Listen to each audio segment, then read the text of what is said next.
The Nintendo Switch 2 is finally here, and what better place to start than with Fast Fusion, a follow-up to Fast RMX, and that was one of the OG Switch's launch highlights. Now, I've been itching to see how this one lands, and there was no way I was going to wait around, so it became the first game to enter this new console. But has it delivered? Let's find out. Before we do get into this review then, two quick things. First, if you do enjoy it, do me a favor, hit subscribe. This channel's been around for nearly 7 years now, with close to 800 Switch 1 reviews, hundreds of deals videos, and now a return to daily content for both Switch 1 and Switch 2. So if you're into it, and you want a whole host of Switch 2 videos as well, support a smaller channel and subscribe, it really does help.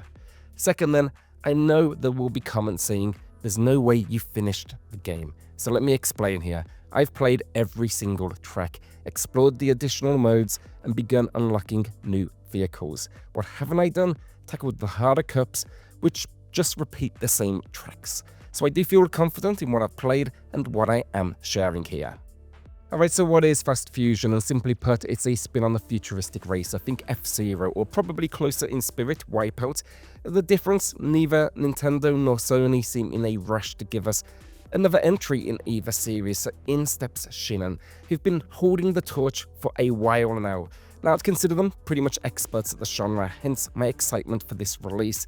And it's also worth noting at the same time, this is a budget release, the cheapest of all of the launch games at $15 USD or your regional equivalents.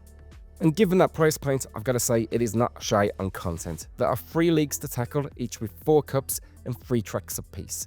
The only thing I'm not a fan of is how you unlock the next cup. It costs in-game credits, and by the 4th cup, I had to grind a few side races just to reach the required level. It's a minor amount of grind, but I'm not sure it is really a necessary feature. Beyond that then, there's multiplayer. Local only, unfortunately, either with 2 switches wirelessly or split screen for up to 4 players. On top of this then, there's Time Attack. This challenges you to set best laps and earn those same in-game credits. And finally, a mode called Superhero Mode. And here the twist is simple. Win the race, but don't take damage. Don't explode, basically. It plays with your boost in a smart way, turning it into your shield. It's this risk-reward loop. Go fast and dodge everything, or play it safe and be ready to battle. Again, succeed and earn credits.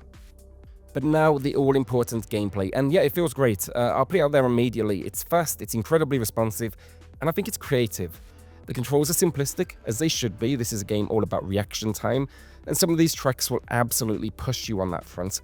I wouldn't say it's quite as punishing as RMX before it, but the creativity, it's for sure on show. What I really like though is the shift system. You have 2 colors, blue and orange, reflected in your engine glow. Now as you race, you'll see boost pads and portal-like structures that shoot you into hyperspeed. To use them, however, your color needs to match. It adds an extra layer of awareness in the middle of the chaos. There's also a jump move then, which I'm a fan of, partly because there are credit pickups scattered around that refill your boost meter. That boost doesn't recharge on its own, so you've got to be strategic about how and when you use it. One question I know some people will have is weapons, and no, this isn't that sort of racer, but that doesn't mean it's safe. There are plenty of obstacles on the track, cliffs to fall from, giant steel balls to crush you, tornadoes to fling you all over the shop. And that's not to say you can't get aggressive either, boost into an opponent, and they will spin out. It's a smart blend of clean mechanics and track chaos, basically enough to keep you on your toes. That said though, it does lead to one of my few gameplay complaints. I wish you could look backwards to see incoming vehicles. There were a few moments where I was leading the race on a straight and could have avoided a spin out if I'd seen a boosting opponent coming. It's a small oversight, but one that would make the action feel even more reactive. Regarding tracks then, there are 12 in total, a nice amount of variety there, and while I wouldn't describe it as a huge amount, you do have to remember here the price point. Plus Shin'en have already said there's a free content update on the way, so I'd hope that roster expands in, I guess, the near future. As for the design itself then as well, I really do like the tracks. There's a good mix between obstacle-heavy ones that demand constant awareness, and others that let you kind of weave all over the place in pure flow state racing. I think it's enough to keep things fresh from cup to cup. Finally, you might be wondering, why is it called Fusion? and that's really down to the vehicles. The concept is simple. You'll unlock ships with progression, or rather, you'll buy them with the credits you've earned. But once you've got them, you can fuse two together.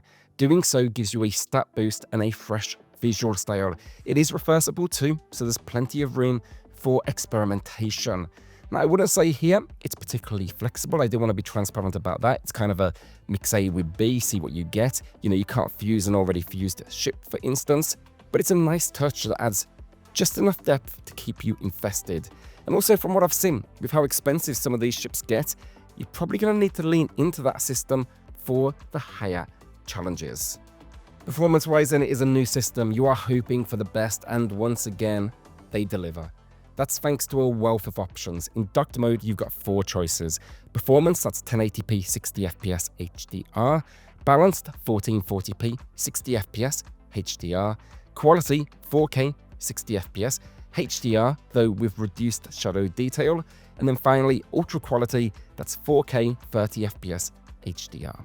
Now for me, ultra quality wasn't worth the trade-off of dropping to 30fps. Everything else felt crisp and smooth at 60. Now in handheld mode then, you get performance. That's going to be 1080p 60fps HDR and ultra quality 1080p 30fps HDR. Shin'en have also suggested they are working currently on a future patch to implement 120 FPS, and I think that would be just wild to see. So yeah, basically on performance, bottom line is options. Lots of them. Fantastic to see. Visually then, I've got to say for the video today, I was playing in quality mode. I was generally impressed with what we got. Performance is flawless, and the locations themselves are unique. It's easy to see why this wouldn't work on a Switch 1. There is so much going on around the tracks that it would simply break the older hardware. But it's not perfect either. While texture detail is solid, some locations just can't always keep up. There's some slight popping, but granted, you have got to be looking for it. And when you do look at the HUD, which is a very crispy 4K, it's clear the actual visuals of the action are softer, with some aliasing around the ships and the environment. Still, is it a step up over the Switch 1? Just, well, oh yes, basically. Also a quick note as well here. From here on out on the channel, whenever a game's available in 4K, we will be uploading videos in that quality too, like this very video, so you can see a true reflection of the experience. Audio then, I'm going to keep it short. It's got a fun arcade voiceover that throws out the occasional buzzword or variations of the title. I'm all for it. And the soundtrack is actually a winner. Everything from Wipeout style techno to tracks that I guess match and amplify the environments. It's all backed up then with some nice sound effects. The engines sound big and beefy as you would expect. And I do like the shields, the crashes, the different elements that are kind of going on around you. Overall, much like Fast RMX, Fast Fusion is a winner. It's a budget, futuristic racer that keeps pushing a almost forgotten subgenre forward, and I'm just all for it. Shin'en consistently deliver, and the promise of future updates, that's something to look forward to. Visually, it might not quite be the technical showpiece I'd hoped for, but it's still impressive, and seeing those visual options on a handheld, on a Switch in particular, it's just a lovely thing. Now, I do wish, again, I could look backwards. Yes, it sounds minor, but I think it would add a real layer of strategy. And also, I think a few more tracks at launch wouldn't have hurt. You know, I saw all of them in just an hour or so, but at that point, you look at the price and you kind of say, okay, you know, I get it. But yeah, look, today, it's a great 8 out of 10 from me. No doubt I'll be playing this until the next Switch shows up, just like I did with Fast RMX, and Shin'en are a studio that deserves your support. So if you've got a bit of extra cash lying around and you're after something new and shiny, this is a great option. So if you did enjoy this review today, do me a favor, hit subscribe. Thanks for bearing with me while I do sound sick like this. Cannot breathe through my nose, in fact, at all. And yeah, keep an eye out for loads more Switch 2 content coming your way very soon. Cheers all.